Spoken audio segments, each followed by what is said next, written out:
दोस्तों नमस्कार। आशा है कि आप अच्छे होंगे, आपका दिन खुशी से गुजरे। दोस्तों, ये जो भारत है आज बनाना स्टेट बन गया है। बनाना स्टेट वो होती है जहाँ ना कोई कानून होता है, ना कोई कार्यविधि होती है, और जो लोग सच्चाई के लिए बोलते हैं उनको अरेस्ट कर लिया जाता है, उनकी आवाज़ दबाने की कोशिश की जाती है। ये यति नरसिंहानंद सरस्वती जी जो बिल्कुल स्पष्ट तौर पर बोलते हैं कि इस्लाम एक गुंडागर्दी है गैर मुस्लिमों के खिलाफ, वो बिल्कुल सही बोलते हैं। तो योगी जी उनको अरेस्ट करा लेते हैं।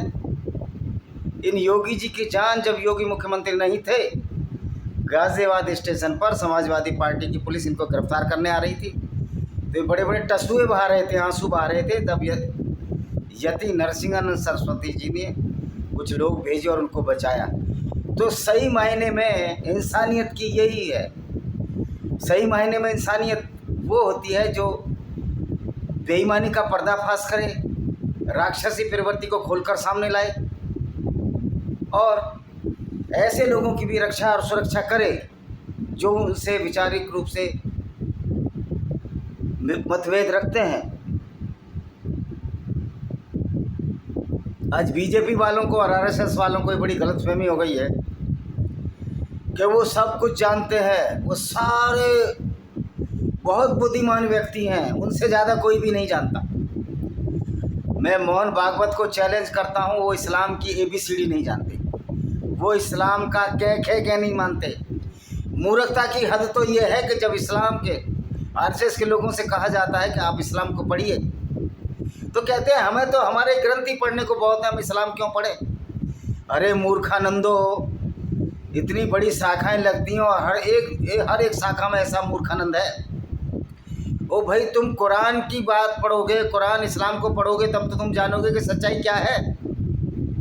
तो तुमसे बेहतर, आरएसएस से बेहतर तो वो लोग हैं जो अपनी जान जोखिम में डालकर इस्लाम को छोड़कर मुर्तिद यानी एक्स मुस्लिम बन गए हैं और खुलेआम इस्लाम की, कुरान की समालोचना कर रहे हैं, उसकी बुराइयों को उजागर कर रहे हैं। वो तुमसे ज़्यादा बेहतर है, वो लोग मानवता की तुमसे ज़्यादा रक्षा कर रहे हैं। लेकिन आरएसएस को ये गुमान हो गया है कि मैं हिंदू हितों की रक्षा करती हूँ।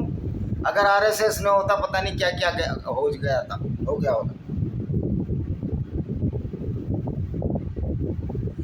आरएसएस को लोगों की बहादुरता कहीं आपने देखी?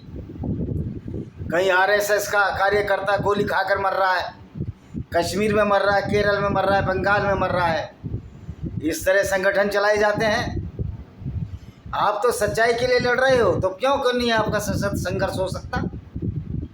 तो ये मजबूरी है दोस्तों, इसलिए हमको काफिर इंटरनेशनल ह्यूमनिटी आर्मी का निर्माण करना पड़ा, जो कि एक वैचारिक विचारधारा है और इसका कोई भी मेंबर बन सकता है बिना किसी मेंबरशिप के।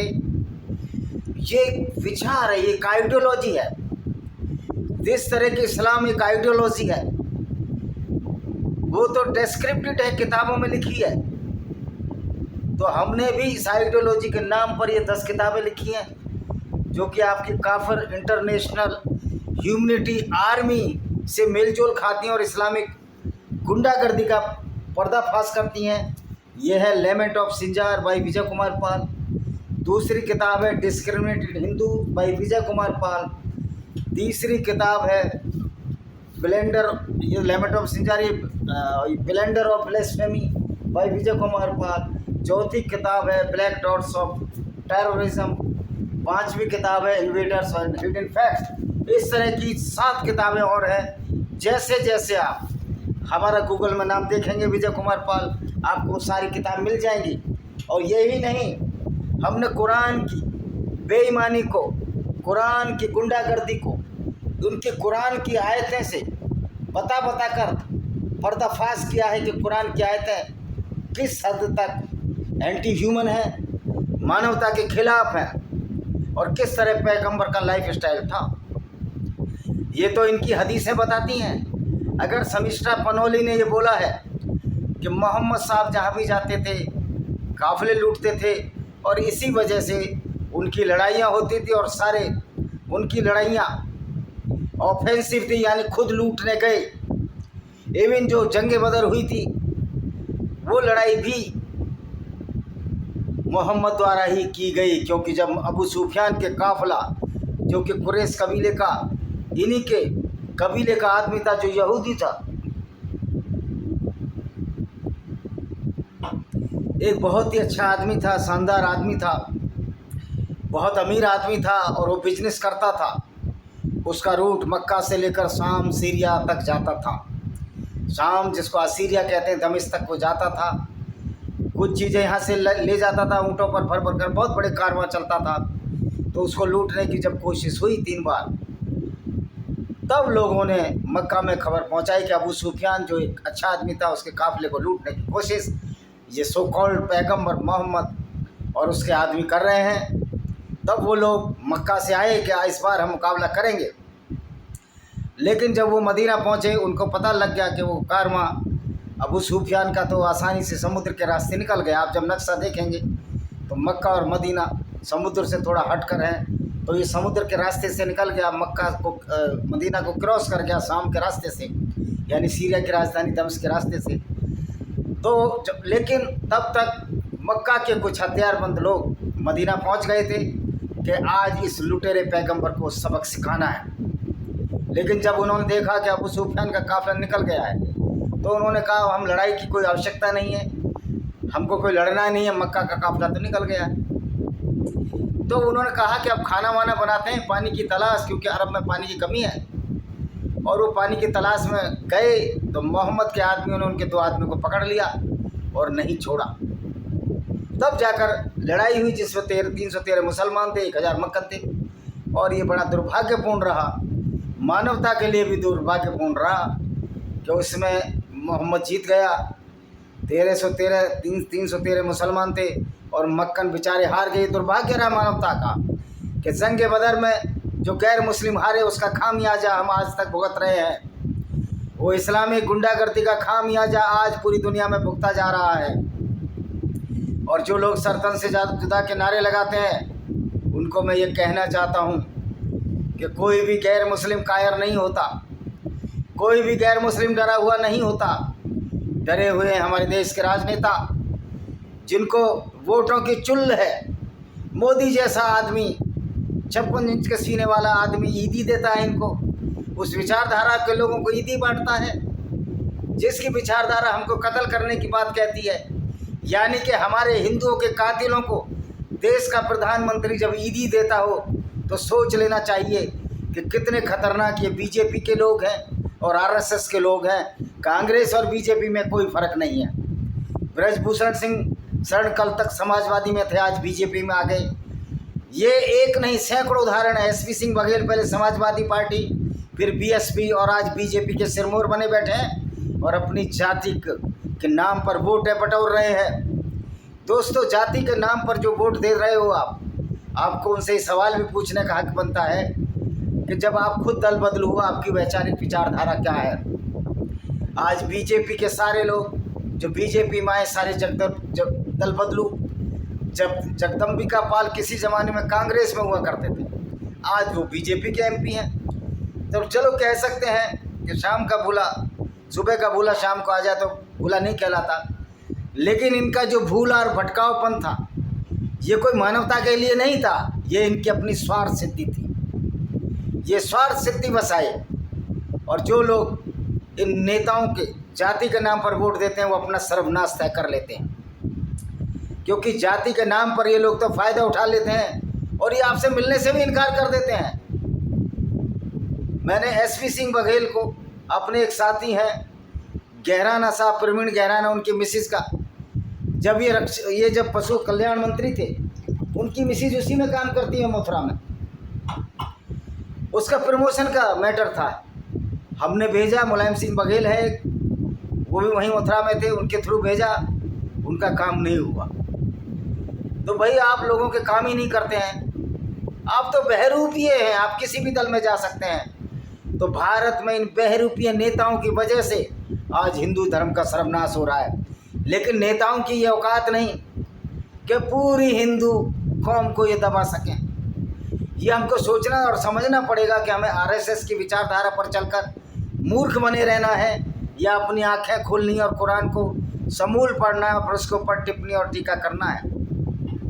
अगर शमिष्ठा पनौली जिसको गिरफ्तार किया है, अगर उसने ये बोला कि मोहम्मद काफिले लूटते थे, तो ये बात तो कुरानों में हदीस में लिखी गई है। कुरान के चैप्टर 17 की एक वर्सेस में मोहम्मद की एक झूठ की यात्रा का वर्णन है। और इतने फर्जीवाड़े हैं इस कुरान में। अगर शमिष्ठा पनौली ने ये बोला कि मोहम्मद 6 साल का था और उसने जब मोहम्मद 51 साल का था और जब 6 साल की आयशा से शादी की और 9 साल की उम्र में उसको कंज्यूमेट किया, तो ये तो कोई हेट स्पीच नहीं है। अगर इस्लाम ये कहता है कि गैर मुस्लिमों को कत्ल करो, तो ये तो गुंडागर्दी है। तो ये गुंडागर्दी, गुंडे को गुंडा कहना तो कोई हेट स्पीच नहीं है। अब बताइए, जो सर्टिफाइड गुंडे होते हैं क्या होते हैं?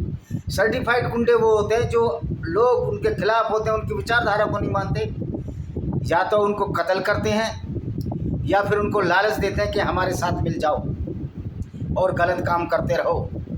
यही लालच तो मोहम्मद देता था कि जाओ तुमको जन्नत मिलेगी, जो कि जन्नत का और न छोड़, पुनर्जन्म रिजरेक्शन के बाद दोबारा मुर्दे जी उठेंगे और न छोड़। ये सारा जो फर्जीवाड़ा था यही तो मोहम्मद भी करता था। तो फिर आतंकवादी में और मोहम्मद में फ़र्क क्या हुआ, मुझे ही बताइए। क्योंकि आतंकवाद वो है जो दूसरों को चैन से जीना नहीं दे और अपनी विचारधारा को ज़बरदस्ती मनवाए। जिस तरह कम्युनिज़्म भी एक आतंकवाद है, इस्लाम भी एक आतंकवाद है। कम्युनिज़्म में व्लादिमीर पुतिन पूरी ज़िंदगी के लिए राष्ट्रीय अध्यक्ष चुन लिए गए। ये रसिया की पब्लिक स्वीकार कर रही है। ये बड़े दुख और शर्म का बात है। रसिया की वो पब्लिक जिन्होंने विश्व युद्ध में जर्मनों के दांत खट्टे कर दिए, आज एक पुतिन से डरकर घबरा रहे हैं। तो भाई संगठन में शक्ति होती है। कोई भी तानाशाह ऐसे ही सर्वाइव नहीं करता। तानाशाह इसलिए सर्वाइव करता है कि जब आप उसका विरोध नहीं करते। आज इस्लाम इसलिए सर्वाइव किया कि उसका विरोध हुआ ही नहीं ढंग से। और बहुत से लोग कहते हैं कि इस्लाम ने इतने साल राज किया, लेकिन वो हिस्ट्री नहीं बताते कि इस्लाम को कितनी तरह मार मार कर खदेड़ा गया। स्पेन में मार मार कर रेल बना दी गई इस्लामिक गुंडों की। जब इनका इस्लामिक शासन मूर को मार मार कर, उसकी पब्लिक को मार मार कर इनकी रेल बना दी गई और मूर आंसू से रो रहा था। आंखों में आंसू थे। फर्नीडेट दित्ते जो स्पेन का सम्राट जो क्रिश्चियन था, उसने सबको खदेड़ दिया। कह रहा either you have to convert in as Muslim, या आपको कत्ल कर दिया जाएगा। तब कहाँ गया था इनका अल्लाह? तो ये अल्लाह के नाम का जो तसव्वुर है जिससे लोगों को डराया जाता है, मोहम्मद की सच्चाई बताने पर लोगों को डराया जाता है, ये आपकी परीक्षा और धैर्य की घड़ी है। ये कीदड़ भभकी है। ऐसे इस्लामिक राक्षसों की कीदड़ भभकियों से नहीं डरना है। अब समय आ गया है हमें ऐसे नेताओं को भी जो इस्लाम के नाम पर हिंदुओं या गैर मुस्लिमों को सता रहे हैं, उनको भी एलिमिनेट करना है, पॉलिटिकली एलिमिनेट करना है। अगर गुंडागर्दी करें तो उसका वही रास्ता है जो बलूचिस्तान की PLA कर रही है। इसके सिवाय और कोई रास्ता नहीं है। क्योंकि जो नक्सलियों ने किया, उनकी सबसे बड़ी गलती ये थी, उनकी विचारधारा उसी कम्युनिस्ट पार्टी की विचारधारा थी जो इटसेल्फ एक बहुत बड़ी गुंडागर्दी है। लेकिन हमको अगर मानवता के लिए चलना है तो मानवीय पहलुओं को ध्यान में रखना होगा। अपने दुश्मन को भी हमें ख़त्म नहीं करना है, मारना नहीं है, उसको प्यार से समझाना है कि इस आइडियोलॉजी को छोड़ो। अगर उसके बाद भी वो आपका सर जुदा करने का आमादा है, तो तुम्हारे भी हाथ हैं, तुम्हारे भी 10 उंगलियां हैं दोनों हाथों में। जब उनको हथियार मिल सकते हैं तो तुमको हथियार ढूंढने में कौन सी परेशानी है? तो आप भी वही काम कर सकते हैं। और पब्लिक के सामने एक कहावत है, राम और गांव। राम का मतलब ईश्वर जिसने क्रिएटर है, ये वाला राम नहीं। क्रिएटर होता है। यूँ तो 5000 भगवान हैं, सब अपने क्रिएटर मानते हैं, तो भगवान Ram not a creator. Ram का मतलब है जो ईश्वर जिसको कहोगा। तो फिर तो आप समझ सकते हो कि राम या क्रिएटर से, राम से और गांव से तो दुनिया डरती है। ये हमारे हिंदुओं की कमजोरी है कि हम जातियों में पटकर ऐसे नेताओं को अपना सिरमौर बना लेते हैं जाति के नाम पर, जिन्होंने कभी जाति का भलाई नहीं किया। एसपी सिंह बघेल धनगर नाम का सर्टिफिकेट बनाए बैठे हैं, जो एक फ्रॉड है। एक धनगर नाम की जाति जो मिर्ज़ापुर और भदोही के आसपास रहती है, जिसकी पूरी संख्या ही 35,000 है, वो धनगर जाति है। और ये जो धनगर है, ये एक जो गडरिया जाति है उसका किलान है। धनगर, निखर, इस तरह 2 बड़े किलान हैं, और सैले और कंचन इस तरह के 4-5 किलान हैं। तो किलान को ही जाति में बदल दिया अपने फ़ायदे के लिए। तो भाई ये जो नेता जो कुछ कर लें वो बहुत कुछ है, ये हमारे लोगों को समझना होगा। और मैं तो माननीय योगी आदित्यनाथ से और नरेंद्र मोदी जी से, अगर वो वास्तव में प्रणेता ईमानदारी के, तो एसपी सिंह बघेल को कहें कि वो इस्तीफा दें और एक सामान्य निर्वाचन क्षेत्र से चुनाव लड़ें। ये अजीब सी बात है कि लोग आगे बढ़ने की सोचते हैं और लोग ये कहकर हम पिछड़े हैं और पिछड़े से भी शेड्यूल कास्ट में आ जाते हैं। अपने को बघेल राजपूत कहने वाले आज धनगरों का कोटा खा रहे हैं, जो कि मिर्ज़ापुर के आसपास जो जाति है, जो आदिवासी जाति है, जो कि बेचारे पशुपालन और शिकार करते हैं, बहुत गरीब जाति है, उसका ये कोटा ये संपन्न जाति गडरिया जाति के लोग उत्तर प्रदेश में खा रहे हैं, जो कि सन 1932/31 की जनगणना के हिसाब से उत्तर प्रदेश की सबसे बड़ी जातियों में से एक है। हिंदुओं की सबसे बड़ी जो जातियाँ उत्तर प्रदेश में थीं, जो अंग्रेज़ों ने जनगणना की, उसके बाद तो जातिगत जनगणना नहीं हुई। उसमें अहीर, गडरिया, कुर्मी, लोधी, ब्राह्मण, बनिया, ठाकुर और पासी और जाटव भाई थे, और मुसलमानों में शेख, पठान और तेली थे। शेख नहीं, पठान, तेली और जुल्हे अंसारी थे। तो ये इतनी मेजर कास्ट होते हुए भी, और ये कहते हैं हम तो पिछड़े हैं, गरीब हैं, तो रहो गरीब। लोगों को तुमको गरीब कहते हैं ना, ये एक वो होता है जो आप सोचते हैं वैसा ही आप बनते चले जाते हैं। कहाँ तुम ठाकुर थे, अब वहाँ भीड़ लगा रखी है। अहिल्याबाई होलकर की जयंती मना रहे हैं। अहिल्याबाई होलकर ने क्या रिजर्वेशन लिया था? अहिल्याबाई होलकर ने क्या अपने को अनुसूचित जाति का डिक्लेयर करने की कोशिश की? उन्होंने तो उन मंदिरों का, कितने थे, 776, 12,776 या 780 मंदिरों का जीर्णोद्धार किया, जिसमें पुजारी मुख्यतः ब्राह्मण जाति के थे।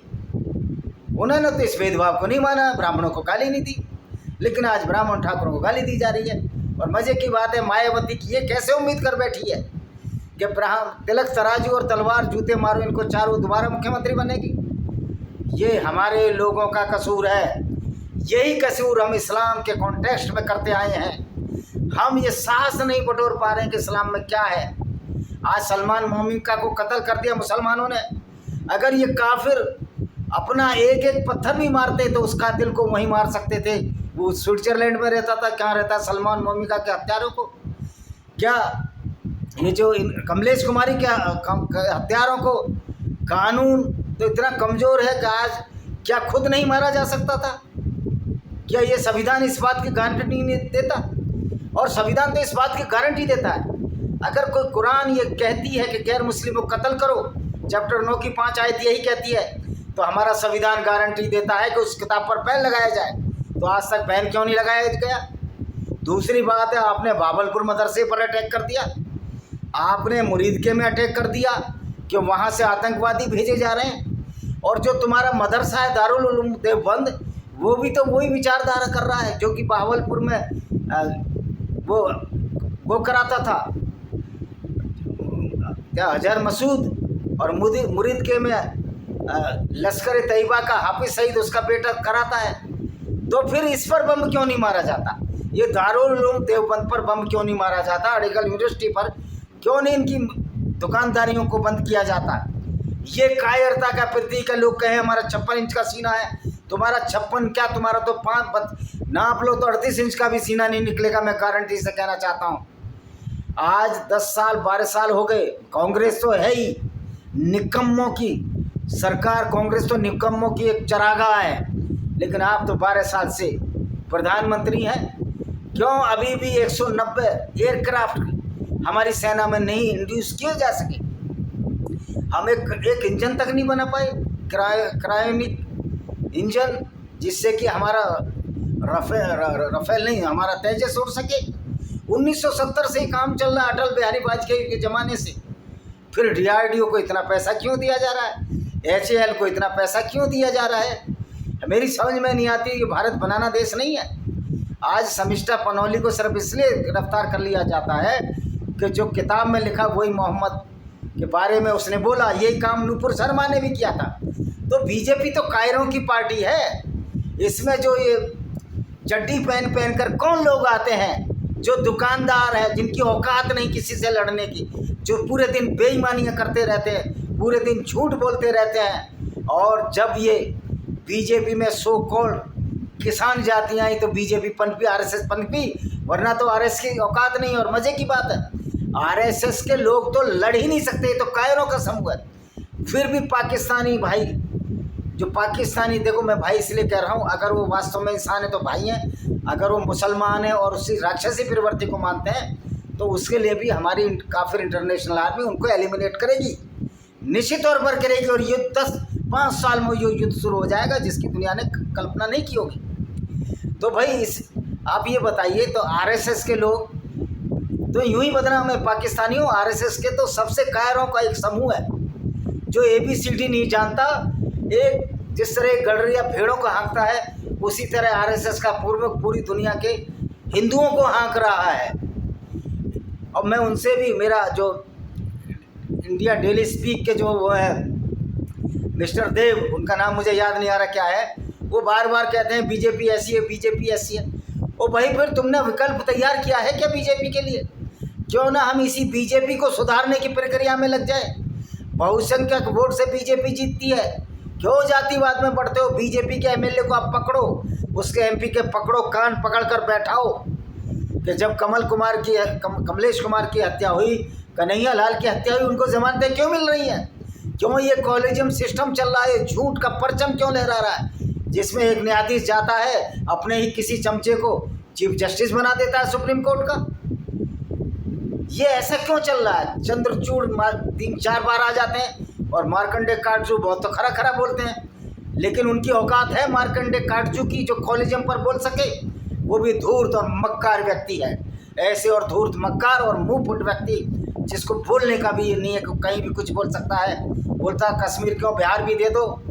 अरे बिहारी वो सूरवीर हैं। अगर बिहार के लोग कश्मीर में बस गए, पूर्वी उत्तर प्रदेश के लोग पश्चिम में कश्मीर में बस गए, तो कश्मीरियों को मार मार कर, जिहादियों को मार मार कर सीमा पार खदेड़ देंगे और पाक ऑक्युपाइड कश्मीर को भी ले लेंगे।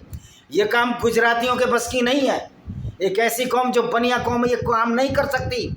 ये काम बहादुर जातियाँ करेंगी, और उसमें उत्तर प्रदेश, पूर्वी उत्तर प्रदेश, बिहार के लोग करेंगे, उड़ीसा के लोग करेंगे। वो लोग नहीं करेंगे। गुजरात में भी वो लोग करेंगे जो बहादुर होंगे, पर ये जो समूह है गुजरातियों का जो जमावड़ा इस देश को चला रहा है, वो नहीं कर सकता, क्योंकि ये लोग कायर हैं। ये RSS की उपज है, और RSS से बड़ा कोई कायर ग्रुप नहीं है। नहीं तो शर्मिष्ठा पनौली को गिरफ्तार किया जाता। आज गिर्ट वाइटलैंड जो कि हालैंड के हैं, वो भी कह रहे हैं शर्मिष्ठा पनौली को रिहा करो। तो क्यों नहीं जोर से आवाज़ उठती? क्यों नहीं एक पूरी दुनिया में, पूरे हिंदुस्तान में एक ऐसा जुलूस उमड़ता कि जब तक शर्मिष्ठा पनौली को छोड़ा नहीं जाएगा, हम पूरी दुनिया की सड़कों को घेर लेंगे, जाम कर लेंगे, ये अन्याय हम चलने नहीं देंगे। क्या हमारा मनोबल इतना गिर गया है? गिरफ्तारी से डरते हो? अरे हो जाओ गिरफ्तार इन सालों के पास। क्या 112 करोड़ हिंदुओं को खिलाने के लिए भोजन है? इनके पास जेलों में डालने के लिए भोजन है? तो भाइयों, जो डर गया सो मर गया। तो जो शर्मिष्ठा पनौली ने बोला बिल्कुल ठीक बोला।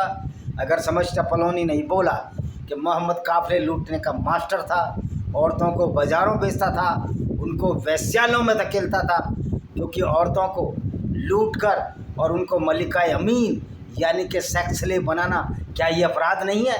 क्या ये दलाली नहीं है? तो भाई ये एजेंटशिप थी। औरतों को बाजार में बेचने को भड़ुआ या दलाल कहा जाता है। तो आप समझ लीजिए, जिसका जैसा कैरेक्टर होगा वैसा ही बोला जाएगा। ये जुलूस लेकर वारिस पठान बाहर आ जाता है, क्या इसका मुंह तोड़ा नहीं जा सकता? क्या इतनी ताकत नहीं हम लोगों में? ये सिर्फ धमकियां देने की कौम है, ये धमकियां दे सकती है, क्योंकि इस्लाम का पूरा जो सिराजा बिखर उठा है और ये फ्रॉड पर आधारित है। और हम बताएंगे किस तरह मोहम्मद ने एक फ्रॉड किया, एक फर्जीवाड़ा किया कि मैं अल्लाह से मिलने गया। उसका एक एक बिंदु मैं बता रहा हूँ। आज छोटा सा एक बिंदु और बताऊँगा। अगले वीडियो में शाम को जो डालूंगा। इसी के साथ हम इस वीडियो को विराम देते हैं। वंदे मातरम, जय हिंद, आपका दिन शुभ।